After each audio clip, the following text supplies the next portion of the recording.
Hi guys. Hi. We've been like for little recess for like quite some time, but now we're back. Probably it's gonna be only summer stream, but maybe in a week from now we'll also do another one. This one is David Zadov with me, first of all. David, nice to see you. So, Welcome back. Uh Now we're gonna talk about deal with European Union, with Brazil, sanctions for tariffs on Brazil that were imposed today, tariffs were imposed today, and freezing assets also of a Brazilian judge. But that's the second issue. First issue is uh, paradigm change. You see, what I my little to 25 cents is that listen, he was successful. I mean, our president in the sense that he changed paradigm and he inflicted that, imposed that paradigm change on the European Union as well.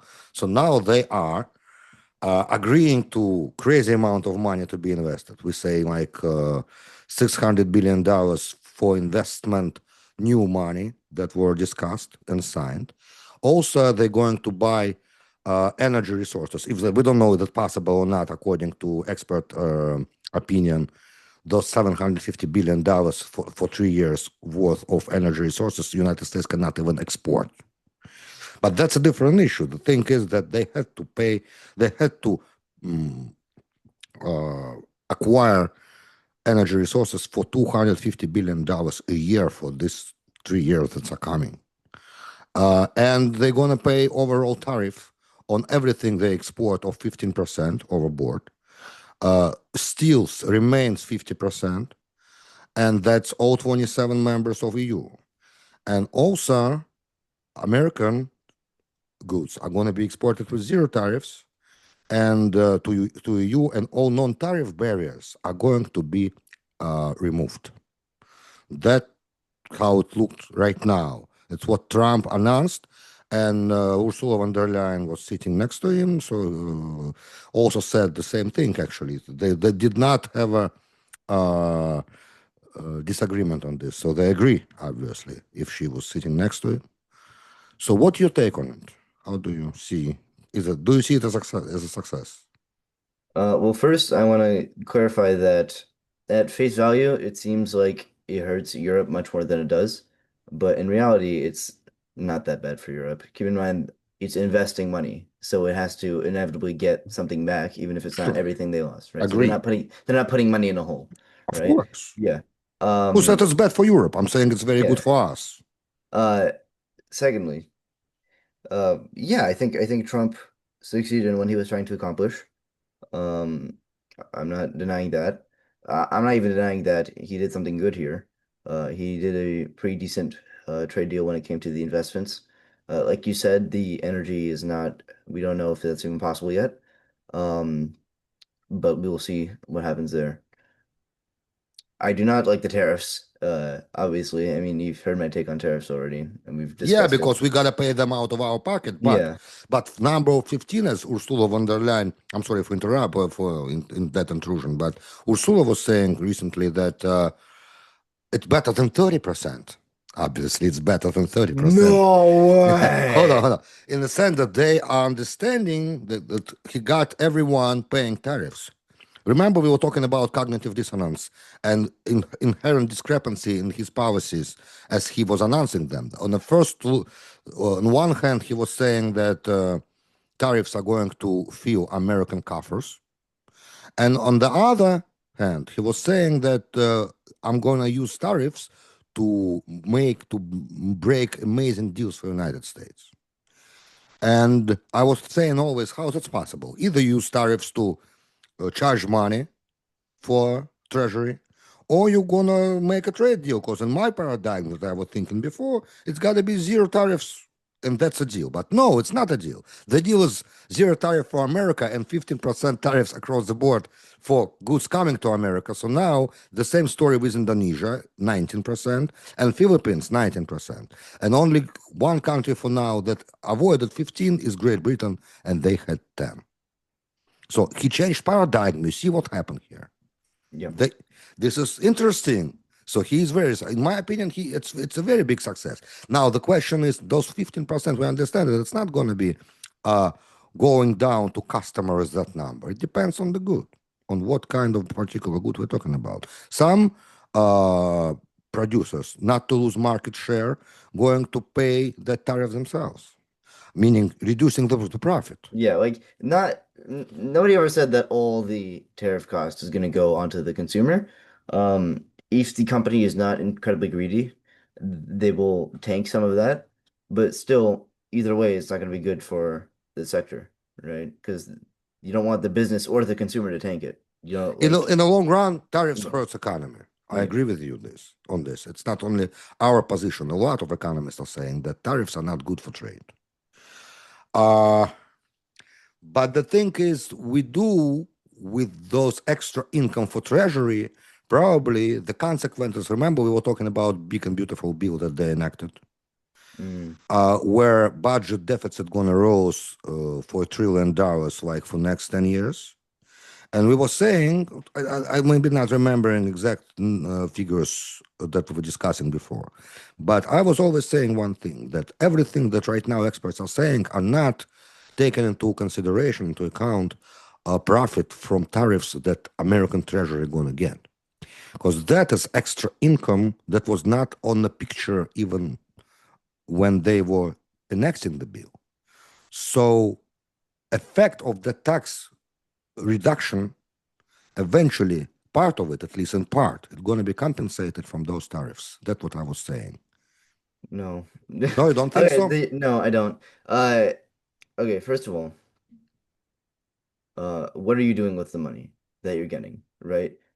If you want to say that you're putting it towards paying off the debt, good luck. You have $30 trillion to pay off, and you don't get nearly that much. Oh, no, no, As that's not what, that was not the question, David. I'm okay, sorry. It's so not what's your about question? 30 billion. It's about not to 30 trillion. It's not about to increase it too much. You're literally okay, not you. The Trump administration is literally trying to pass a tax reduction that would cost the government $9 trillion. So 30 trillion or $9 trillion, in the end, you're never going to avoid re Increasing increasing government debt. increasing government Right. debt. No, Dep no amount of tariffs is going to solve it. Depends on what pace. They're doing it in one sitting. What do you mean? It's a Yeah, blue yeah. bill. But if you won't have that big, so that's what I'm saying, in the short term, like if you get, like you have a budget expenses and you have a budget income, right? So in you have a red, you have black. So if your black part is less than red, you have budget deficit, right? You're in red. So your extra income gonna reduce that gap between black and red. You understand? In this particular year, I'm saying. So in this particular year of expenses, you gonna you won't going to have that huge budget deficit, is what it looked like when they were enacting that big and beautiful, big and beautiful bill. You understand? That it's virtually the same. You're No, not of going to course make a not. dent. It's extra debt. It's extra income for treasury. Yeah, but you're not going to make a dent in the amount you just cost yourself. We don't know that. Let's see. That's what I'm saying. We don't know Hmm. how much treasury gonna earn from those tariffs. And also remember, they already paying. China is already paying about 15% from Biden and another 25 from Trump, so 40%. Yeah. And they now in the pose of trade war. And China charge United States product like 15 or 20% tariffs only. So it's again, it's more for American treasury. And China deal gonna be very Also, nice, as also, what you they know, say now, at least. also you have to remember that the amount of trade that's going to happen is going to be reduced due to tariffs. So you're not even going to get all the amount that you project, Oh, right? that's a question. So How much is going to be yeah, reduced? how much are you actually going to get from it? You might get even less than you were already getting if you, depending on how bad the tariff is. 15%. Yeah. Good. I don't think they're going to start cutting trade at a large scale over 15% tariff, but some companies are going to say it's not worth it. You know, some small businesses are going to say we can't do it. We're not making enough profit because there are businesses that make a very small margin of profit that ship overseas. Could be. Could So be. That could be. you're knocking out small businesses that are doing that, and it's a pain, you know? It's true. Agree. Agree. With that, it's hard to argue because, like, for example, that guy in California he was saying that what I heard earlier, that I had to, with all tariffs, we are assembling furniture, he's saying. So we get parts from China.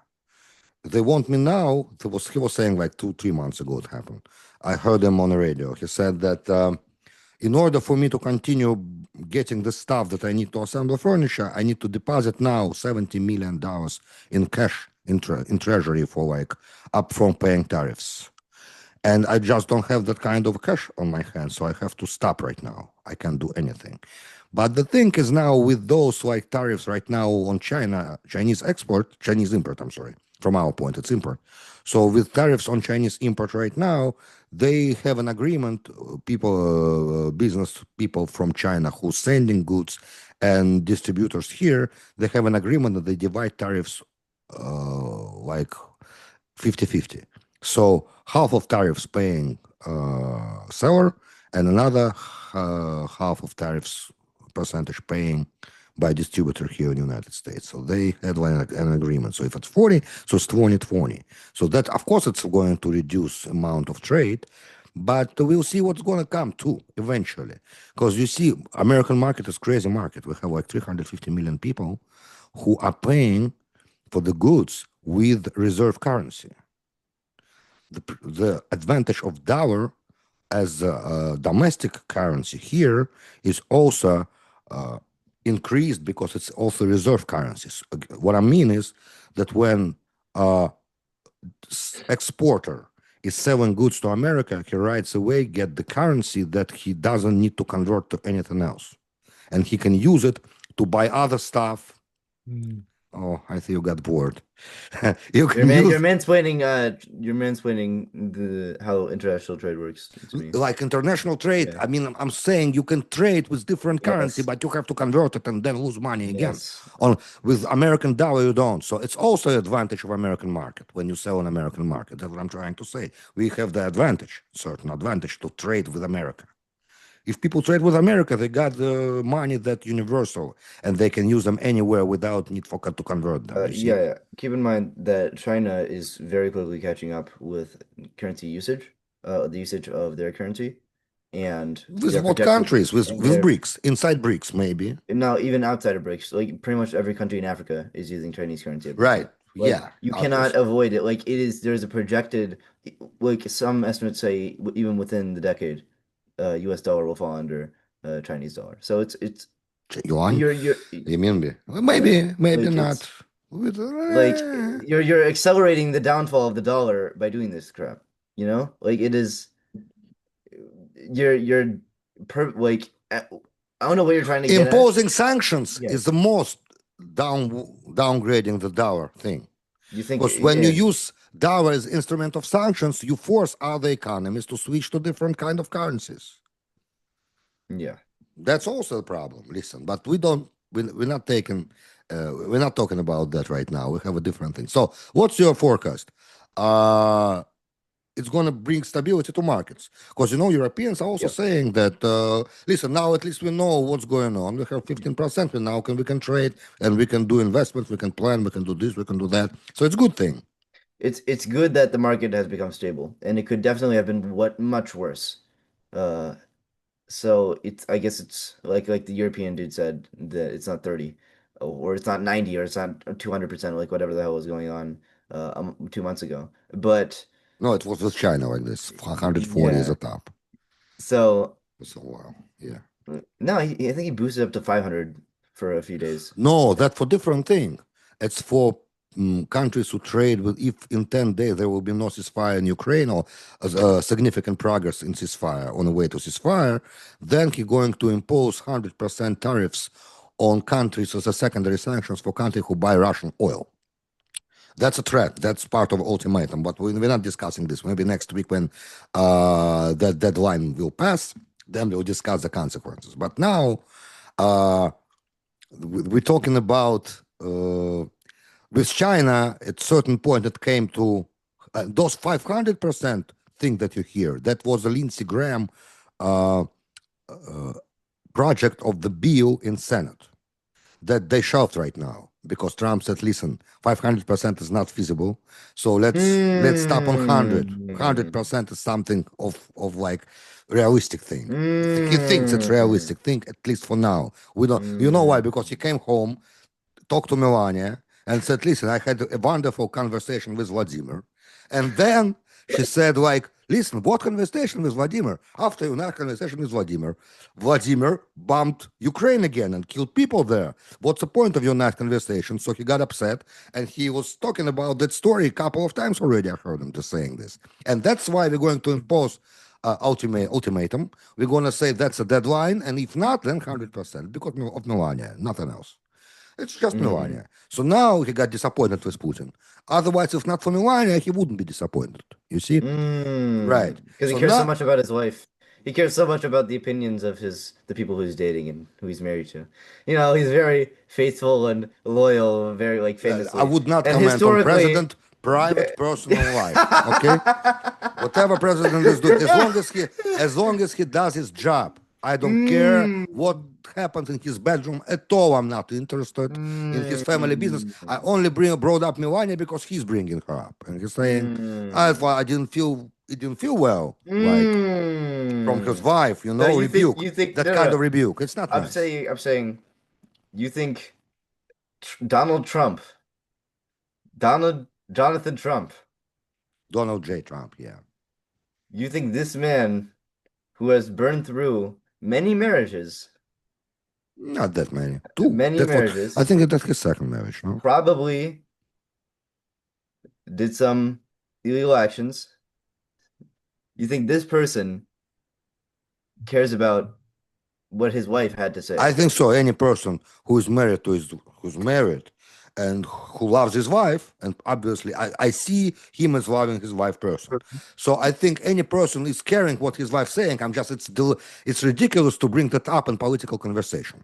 But anything else, I'm not at any way demeaning his family life, and I'm saying he's not a good husband. I'm not commenting on this. It's not my job. My job is commenting on political actions, and talk about policies, recommendations, like what it can facilitate. I mean, what's the consequences of this or that? That I can talk about. But family methods, like talk to family psychologist. Like I'm not the one. So now, but I believe that he is in working relationship with his wife. Normal. It's normal, considering everything. Taking everything into consideration, I think they're a good family. They're raising the boy, which is already studying in like his first term in NYU, his first year in a bachelor degree in NYU, and I think they're doing. They're good couple. I think they are. First couple is fine. I'm not discussing that. So listen, uh, that's what 500% came from. That's what you heard. Now that 100% is also a question, because first of all, he already was speaking on a flight from Scotland. How he, how he's doing this when he is on a airplane. He's giving like a little answers to questions in a next to the door to airplane, and he said that I'm not sure that it's gonna work. Finally, it comes that obviously for 3.5 years saying no sanctions worked. And also Besant talking to Chinese vice premier in Stockholm, they were extending deadlines for tariff pause and like ceasefire that they have. And they were talking about Besant warned Chinese vice premier that they're going to impose sanctions after deadline with Putin come pass, or secondary sanctions. So if China will continue buy Russian oil, they're going to impose sanctions on them, like the 100% tariffs. And you know what Chinese told them? Yeah. They were they were saying, uh, "Listen, we are sovereign nation. We have national interest, and our energy policy, a sovereign energy policy. We're gonna buy from anyone we need to buy, and we will continue. Be sure that we're going to continue to buy Russian oil, whatever happens. Hmm. So if you wanna try to like like abrupt abort the deal that we are right now discussing, you're welcome to. But we're not going to change our energy policy because of any third side. Listen, China has been very good throughout the Trump administration. They've been very good at holding their ground. If you remember when the tariffs started, they said China has existed 3,000 years before America and it will continue to exist 3,000 years after America. So they don't care, clearly, or at least they're very good at pretending not to care. They're a very good poker face. They have But also yeah, huge resources to yeah. withstand So any wind. So I yeah, think they're fine. Listen, what's your forecast for nearest future on tariffs? I think it's at least in Europe, if the deal goes through, which it looks like it will, it's good. Generally because stabilization of economy and relatively low tariffs, or much lower than expected, rather. So it's good, and I guess Trump got what he wanted. So Let's congratulate the president.